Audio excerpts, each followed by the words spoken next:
I know you may feel weak, insecure, flabby, looking at your body with absolute disgust. You cannot wield a sword like a real samurai. But, you know what, today we'll figure out how to actually go ahead and train yourself up early in the ways of the sword, early in Kenshi. So let's get started.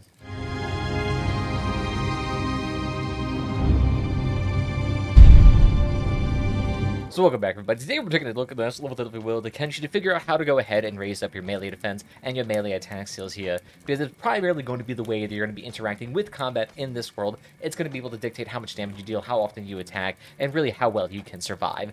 And there are kind of a few ways that you can actually train this early on to go ahead and make it a bit easier to actually get to those higher levels, or just to get started initially. So first things first, realistically, if you're just starting out in the world of Kenshi, your character is going to be like this Hot Longs character, where it only has 4 melee attack, 4 melee defense, or even lower stats, so not very high to begin with. There are a few ways you can actually go ahead and initially train it, but one of the easier ways to do it is to go ahead to someone like the SHINOBI THIEVES here, that has towers located in various settlements throughout Kenshin. Usually is demarcated by this particular watchtower style, or you just click on the building and it'll show it in the bottom left corner. But it essentially is a tower where thieves like to hang out, if you couldn't guess it. This is where you can do things like fence off stolen items, sell drugs, and other various legal activities. But the more important thing is that it has training dummies in the top portion of this tower. However, you cannot actually access these training dummies unless you have paid their troll toll to actually become allied with the SHINOBI Thieves faction.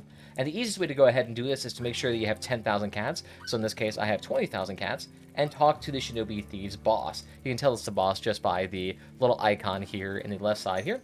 Go up to them, walk to them, and just go ahead and pay 10,000 cats, and they'll go ahead and let you in. Another aspect with the SHINOBI Thieves is that they do offer things like blackened chainmail, thieves backpacks, and other sort of ninja apparel that they can go ahead and use. And it's also at a 50% discount compared to buying it at full retail price, so it is quite nice if you want to get some early on items. So up here on the first floor of the SHINOBI Thieves Tower, you can see that we actually have access to a couple of these training dummies Mark 1. And you can see the bottom level here, it says max skill level 5. So what this means is that if you actually start participating and training on this by right-clicking it, your character will go ahead and start attacking it, and you can see a training stat being slowly leveled up here. So if you come over here to the attack section, you can actually see it slowly leveling up here right in front of your eyes. Of course, you can go at ×3 speed to speed this whole process up.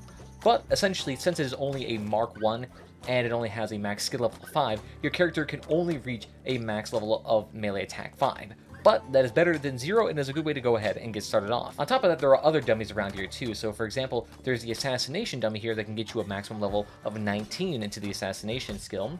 Or you can come over here to the locksmith training box 2, and it gives a max skill of 20 when it comes to lockpicking. So all very useful skills if you're trying to become a thief/assassin here. On the floor just right above it, you actually have access to nice beds here that you can go ahead and use to sleep off any sort of injuries that you face. Because actually, if you take a look at a bed, you get a ×8 healing rate here when you're sleeping on it as opposed to just standing around. So if you just get into a fight, your legs are injured, your arms are injured, your chest is injured, something that really hampers combat or just doing any sort of task, go ahead, sleep it off here in the beds. They're free of charge compared to going to, say, an inn and paying 100, 200 cats per bed. Now, of course, limited options here, and the other NPCs may take them up. There's also sleeping bags on the final floor of the SHINOBI Tower they can use to sleep as well, but they only have a 4x healing rate. So before we actually go into more methods on how you can actually go ahead and train up your melee skills, there's a couple things to consider when it comes to actually training it. And this game actually has a unique way to train it because generally, when you're actually fighting somebody, if they're roughly the same level or even higher than you, you actually earn more experience depending on the amount of difference there is.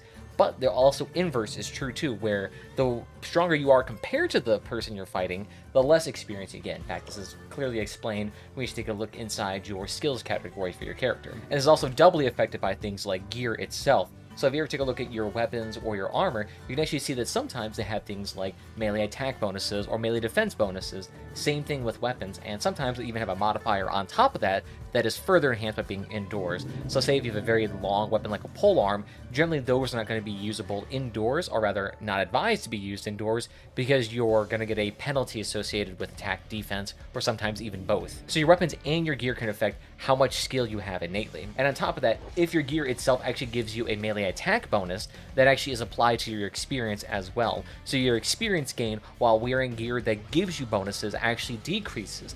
But the inverse is true too. So if you're wearing very heavy gear that is very cumbersome, that actually inhibits your skills quite a bit, it actually makes you level up faster relative for the same amount of work you're doing. So realistically, you want to actually go ahead and use very heavy and very detrimental gear on yourself if you want to train up as absolutely fast as possible. Now, generally, this is only going to be advised for characters that have a decent amount of melee attack and melee defense, unless you have a way to compensate for that with, like, say, many creatures around there, or you have a prisoner method, or you have some way to maintain safety. So if you want to go ahead and actually improve your melee skills even faster, I recommend wearing things like samurai armor here that are very heavy, very protective to actually cuts and blunt damage, but also severely limits your melee attack bonus here, so that every time you actually land a hit on an opponent, you actually gain quite a bit more experience. Now, if you're finding yourself with a limited amount of crew, or you're fainting a little bit too often, transition back into that lighter armor there, just until you get some initial skills to go ahead and actually make use of that heavy armor. And generally, the actual lower quality the heavier armor is, or light armor is, the less actual benefit there is. So, say you have a melee attack bonus of -8, on even worse armor, it would actually be even -10 or more. So having very low quality armor while providing less protective bonus also hinders yourself more too, but that can be a benefit as it trains yourself faster. Now, don't be confused, you don't have to only exclusively buy your armor. You can also buy the blueprints and make it yourself if you have a large enough base to set that up, but that may be a bit prohibitively expensive for people just starting off here. Now, if you want to inhibit your attack as much as humanly possible to maximize training, you can go for something like a tin can helmet with crab armor as your main body armor, a large backpack which reduces your skills 10 across the board, and maybe some type of boots that reduce your combat effectiveness along with the shirt. Now, this also may change depending on the amount of mods you have installed too, which can dramatically affect this result. And same thing can be done for weapons as well. So take for example, here this horse chopper that is sold from a bandit leader. This actually has a -5 on attacking here, which is absolutely excellent if you want to go ahead and train yourself up too. Now, there's also other considerations when it comes to actually raising your melee offense and melee attack skill, is that generally when you're actually doing this too, there's another opportunity to go ahead and raise things like dexterity and strength as well. Now, dexterity is usually better trained with something that has a lot more cutting potential versus blunt potential. The more blunt damage a weapon actually has, the worse it actually is for dexterity, which is why things like a plank or a fragment axe here are not very ideal for dexterity, but are super heavy, and they're therefore excellent for training up strength, because the weight itself will add to your overall encumbrance as seen on the left side here. So the more weapons you have that are super heavy on top of your character, the more actual strength training EXP you'll get per every time you're hitting somebody, as well as just generally walking around the world. Now, for dexterity only weapons, I recommend going for things like ninja blades. So these would be things like katanas, polearms, and sabers. These would be absolutely excellent for training up dexterity. So for katanas, you probably want to think something like the Nodachi. For the polearms, you probably want to think of something like the Naginata katana. Or if you're thinking more of something for like the sabers, the foreign saber here is absolutely excellent. But in the early games, you probably don't have access to something like that. So something like a horse chopper that you're stealing from Hungry Bandits is absolutely excellent for going ahead and training up your stat. Now, downside is too that if you're carrying somebody to also enhance your strength stat even more, then you're gonna have to rely on your second weapon category, as this is the only one you can really use while holding somebody. However, there is a weird quirk where even though the weapon itself is not actually being used, the fact that you have it on you actually negatively affects your attack stats down here. So because I have this horse chopper not on, my attack is 2. As soon as I put it on, it is a -6. So even though the weapon itself may not be used because you're one-handing a person or you're missing an arm, it still actually affects your stats, so go ahead and just put it on your character instead of inside your inventory. So another thing to actually consider is that when you're actually trying to train your dexterity when using any sort of weapon, that the actual lower quality weapon is, the better it strangely is, oddly enough. So that means something like this, that is the rusted junk category, which is probably the absolute lowest category you can get, is actually fairly good when it comes to training dexterity, mostly because it actually reduces the blunt damage considerably, and the more blunt damage relative to cutting damage a weapon has, the actual worse it performs in terms of giving you dexterity EXP. It's a weird equation, but essentially the higher the cut versus the blunt, the more EXP you get. And rusted junk category lowers the blunt so much that it basically just becomes the best training weapon possible. And on top of that, it does less damage too, so you have more opportunities to attack and thwunk other characters on top of the head, so kind of like a double win in a way. So in the end, a character like this is actually fairly well adapted for training its actual melee attack and defense skill. Just because the samurai armor lowers it quite a bit, we have a rusted junk horse chopper here that'll do very little damage, but has a lot of cutting potential. Plus, we have samurai boots here to go ahead and lower our combat skill, and we just fill out the extra slots with whatever armor we can afford or find that can go ahead and protect us from as much damage as possible, because we're going to be in a lot of combat. And of course, having extra first aid kits and ideally splint kits will also go ahead and make sure you can get out of sticky situations a little bit better, or robotic kits if you're a robot or have robotic limbs too.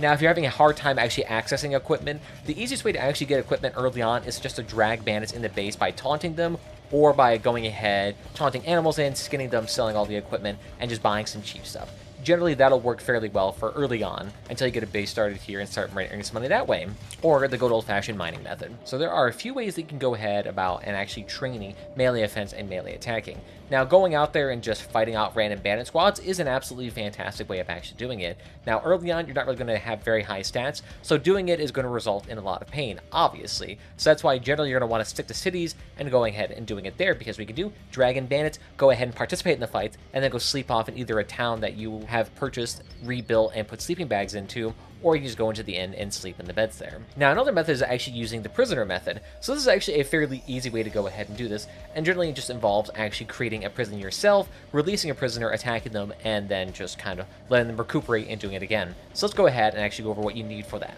So go ahead and actually research imprisonment, which actually allows you to build these prisoner cages to house the prisoners in.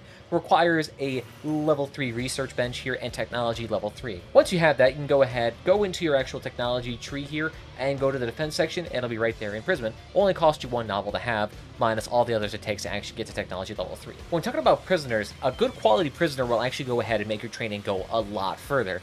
And actually using bosses is a great way to go ahead and actually do this. Instead of turning it in for a coin, going ahead and keeping it as an actual training dummy is a great way to go ahead and enhance your stats. Or you can just also keep these bosses that occasionally raid your base. They tend to have elevated stats like this one down here in the top left that you can see. So going ahead, healing them up and throwing them into the cage, a great way to go ahead and get your base started.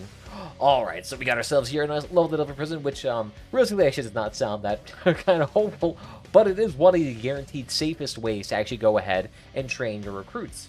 Now, realistically, all you really need is just a way to lock your prisoners in. So this could be a wall with a door on it, or it can just be a simple house door. Both are fairly effective here, just a way to prevent the prisoner from just trying to immediately run out and having to fight your character. And having your way for your character to also be locked in, very helpful. And realistically, all you need to do is just go ahead on any character you want to train, put them inside the building, go ahead and lock and close the door so they can't immediately try to get out. Go ahead and free whatever prisoner is currently active. You can see quite a few of them are still recovering and are not very healthy, so they wouldn't really put up much of a fight and not really worth much training. However, here we have a boss that is fairly well healed up and has some fairly high stats, as noted in the bottom left here. So we'll go ahead, have Hotlong, go over here, right-click it, and go ahead and set free to the Dust Boss, and go ahead and try to fight it. Now, sometimes they may not actually try to fight you whatsoever, so instead you can just go ahead and attack unprovoked. And generally, this is going to cause a lot of the people to go ahead and try to get in here. Don't worry about that. Go ahead and just tell them to be passive. And now, let your characters fight! And there we go. We actually got ourselves quite a bit of melee combat and defense experience. Because if you don't remember, we started off at 4, we actually got so fairly high up. Now, also, you don't want your characters to go ahead and die here, so go ahead, first aid them up, and then throw them right back into the prison. And you basically just go ahead and continuously do that back and forth. And realistically, you also want the characters themselves to have fairly high gear stats, and to have fairly high stats overall. And you also don't want them to get knocked out terribly easy too, so putting them in heavy armor works out kind of nicely. Putting them in nice light armor that enhances their stats makes it better in terms of getting experience per hit. But realistically, if your character is just sufficiently high in stats like this boss, then any of the characters will do just fine. And it is recommended to have quite a few prisoners here, because as you can imagine, you can knock them out fairly easy, especially once you get more advanced. And there's also a slight complication where if you have mercenaries and you attack the person inside your base, the mercenaries will come and defend you. So it's just going to be a byproduct of what's naturally going to happen. But if you don't have a mercenary contract, don't worry about it at all. And again, make sure to also put your other colonists on hold/passive while you're fighting the bandit or anyone inside the prison. Otherwise, they will also try to come and rescue you. So beyond using prisoners to go ahead and train yourself up, if you have a nice amount of high-quality prisoners, if you're realistically trying to train a lot of people, it can become kind of a hassle. So finding out actual bandit groups to go ahead and fight realistically will give a large amount of players a large amount of experience relatively quickly. Now, that being said, that also carries the risk of inherently dying, so having some character on standby further away from the fight in stealth or something like that that prevents them from actually engaging in the fight can definitely be beneficial if you're trying to keep your group alive and healthy. especially if you're using robots, since it's very easy to go ahead and heal them up to full without having to go ahead and splint them or have a reduced healing capacity. Beyond that, where is a good place to actually find a lot of these low-level prisoners? Well, in this area that we're in right now is actually a fairly good location in the border zone, because realistically what you're going to find out here is Dust Bandits and Starving Bandits, both of which are not terribly healthy and very strong. So if you have a low amount of melee offense and melee attack, it is actually a fairly easy way to go ahead and get yourself trained up. Another location to go to is somewhere south of the Akronite territory in the Holy Nation, where this area tends to have a large amount of Starving Bandits, which are fairly easy to go ahead and fight and find. Now, if you want even larger groups of people and you don't mind risking a little bit of traveling, you can go to the Cannibal Plains, where there are an absolute bountiful amount of bandits to go ahead and kill of the cannibal variety. Downside, if you get knocked out and taken away, you might get eaten. So it's a little bit of a higher risk situation, but if you have a large amount of players that are fairly well advanced, like in the 20 melee defense and melee attack range, you could definitely get away with going ahead and doing a lot of damage up here. Or if you're doing an only skeleton run here, then definitely very beneficial. And again, large swarms of low HP, easy to kill recruits are also down here near the mongrel area. Downside, again, they will also try to eat you if you are Hiver or any sort of fleshy human, so do this with extreme caution. The Shrieking Bandits, not as much of an issue. They won't try to eat you, however, there are a lot of them, and it's also very dangerous to get here, so do it at your own risk. So realistically, early on, for the majority of your fighting, training down near in the hub area with the Dust Bandits and the Starving Bandits and over here in southern Holy Nation territory is going to be absolutely ideal, especially considering there is a way station approximately down here with easy access to Shek territory, which has probably arguably one of the best recruits in the game.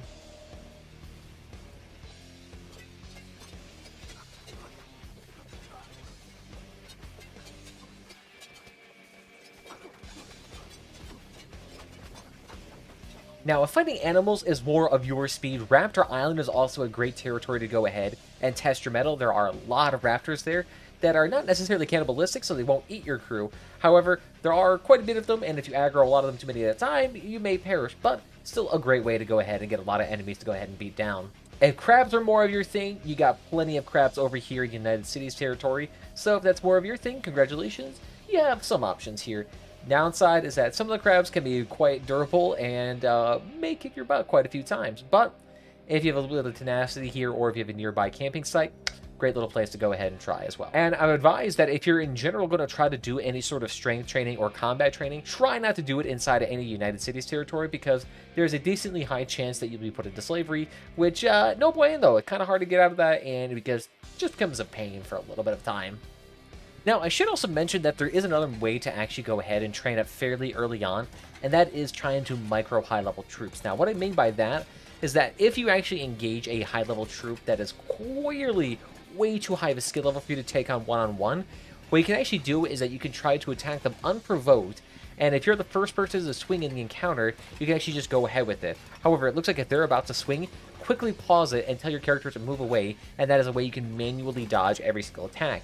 And then you walk away farther enough and then try to re-engage them at a distance. And if you're the first one to swing, go ahead and try to engage it. But if they get the first swing again, go ahead and just pull back. And if you continuously do this a bunch, and especially if you're wearing a very light amount of armor and have a way higher speed stat than the other character that you're fighting, then it actually is one way to go ahead and try to level up your melee attack and melee defense skill. However, this can be extremely tedious and extremely labor-intensive to actually go ahead and pull off successfully a lot of the times in a row. Plus, if you're leveling up multiple characters, it can be kind of a pain to do. Another thing that you can do is that the further along you get into the tech levels and you get higher and higher quality research benches, there actually is an option to go ahead and research higher quality training dummies here. So for example, you can get a tier 2 training dummy here, which will level up your stats to, I believe, 10. And if you have modifications, you can actually go ahead and probably get one that modifies it even further. Now, of course, this takes a lot of time here. However, you can do it in the safety of your base here while crafting armor, creating food, creating weapons and bolts for any sort of ranged weapons. So it can be a great way to safely go ahead and bulk up a lot of people while sending out a party to go ahead and scavenge for things like ancient science books or engineering research. However, this is not really more of an early game thing. This is more of like a mid to late game thing. However, if you rush it early on and you have a decently sized base with a nice amount of iron plate production and a decent enough income to purchase a decent amount of books, this is an absolutely fabulous way to go ahead and get even further research done. And as you can also see here, there is a Mark III variant as well that takes your combat skill all the way to level 15 once you actually have better training dummies unlocked too. And this one only costs 6 books, so to get from 2 to 3 is only an extra 10 books, or approximately 3 to 4,000 cats. So I think we'll actually go ahead and call it good here. I think you guys got the gist of how to raise your melee attack and melee defense early on in Kenshi here. There's a few other ways that you could try to level up your stats into the more advanced components later on down the line, especially when you start getting access to high-quality bosses inside your prisoner rotation. However, by that time, you guys probably won't need my guides anymore, but if there's anything else you want to learn in Kenshi, especially in the early on segments, feel free to leave your comments down below here and see what I can do. But beyond that, I want to thank you all again for joining this fine, fabulous evening, and feel free to follow whatever platform is your favorite. We got that YouTube and that Twitch, both of which will house our lovely live stream archives whenever we're there. Plus, we also have a Discord down below if you want to get joined the community, as well as just get notified whenever I go live. But beyond that, guys, I want to thank you all again, and I'll see you guys next time. Bye.